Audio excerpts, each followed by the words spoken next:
Hello, welcome. I'm Martine Croxall. Well, there's been a reaction to the plan by Benjamin Netanyahu's security cabinet to approve a military operation to remove people from Gaza City. And the UK Prime Minister Keir Starmer has issued a statement in the last few minutes. He says the Israeli government's decision to further escalate its offensive in Gaza is wrong and we urge it to reconsider immediately. This action will do nothing to bring an end to this conflict or to help secure the release of the hostages. It will only bring more bloodshed. It goes on, every day the humanitarian crisis in Gaza worsens and hostages taken by Hamas are being held in appalling, inhuman conditions. What we need is a ceasefire, a surge in humanitarian aid, the release of all hostages by Hamas and a negotiated solution. Hamas can play no part in the future of Gaza and must leave as well as disarm. And then it concludes by saying, together with our allies, we're working on a long-term plan to secure peace in the region as part of a two-state solution and ultimately achieve a brighter future for Palestinians and Israelis. But without both sides engaging in good faith in negotiations, that prospect is vanishing before our eyes. Our message is clear. A diplomatic solution is possible, but both parties must step away from the path of destruction.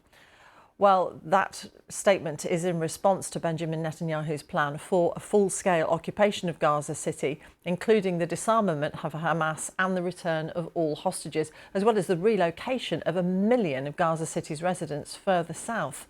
Well, as his cabinet met to discuss the plans, the Israeli authorities used water cannon on protesters calling for an end to the war, including from the families of hostages still being held by Hamas. Meanwhile, Israel's military chief has warned against the widening of the war, saying that troops could get trapped in the territory and the remaining hostages could be harmed. The UN called any possible expansion of Israel's operations deeply alarming.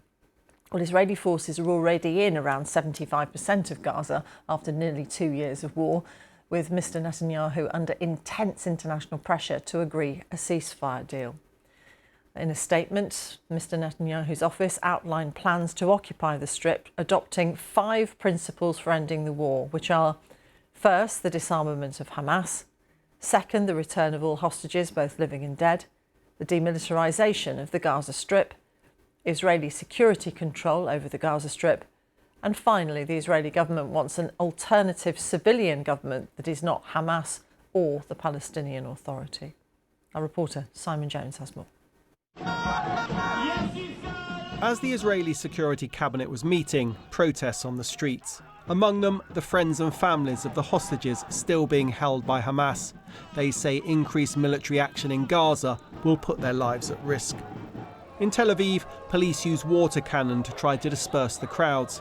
But in the early hours, the worst fears of those demonstrating were realised. The Prime Minister's office said the Israeli military will take control of Gaza City, something Benjamin Netanyahu had earlier spoken about on Fox News.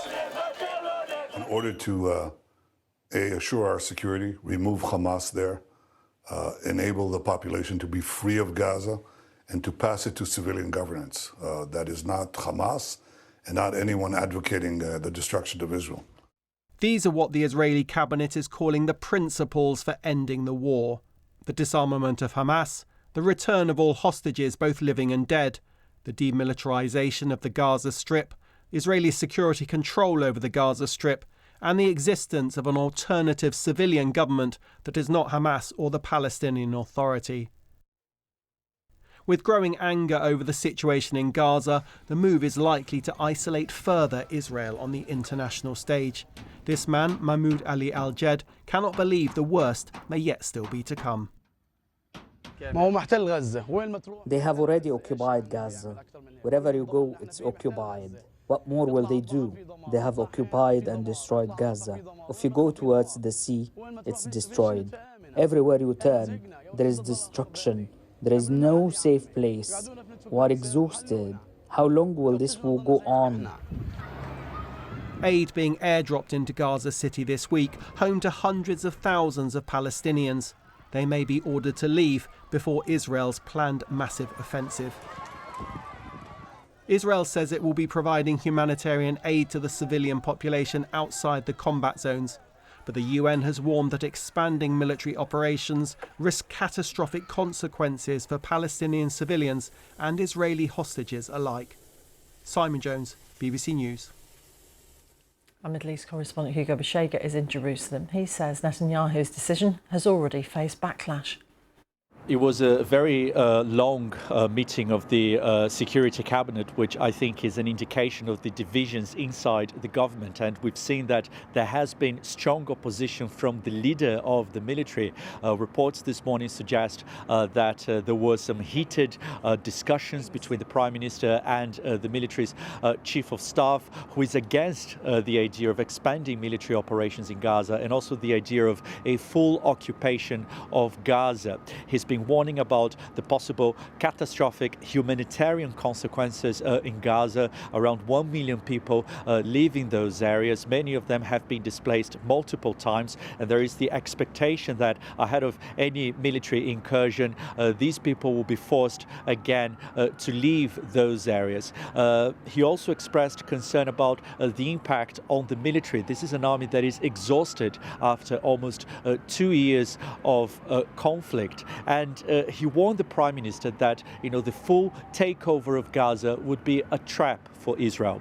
And this is very much the position of the families of the hostages who remain in captivity in Gaza. They say that military pressure hasn't really worked, that this is a failed strategy, and they've been urging the Prime Minister to strike a deal with Hamas for the hostages to be freed. 20 hostages are believed to remain alive in Gaza, and they are believed to be held in those areas where the military doesn't have a significant presence. And yesterday, I thought it was interesting that there was a report by an Israeli newspaper saying that the internal assessment is that most, if not all, hostages will die in any expansion of military activity, either killed by their captors or accidentally by Israeli forces. So this is very much the position of the families of the hostages who are against any kind of expanded military offensive. And finally, polls in Israel have been consistent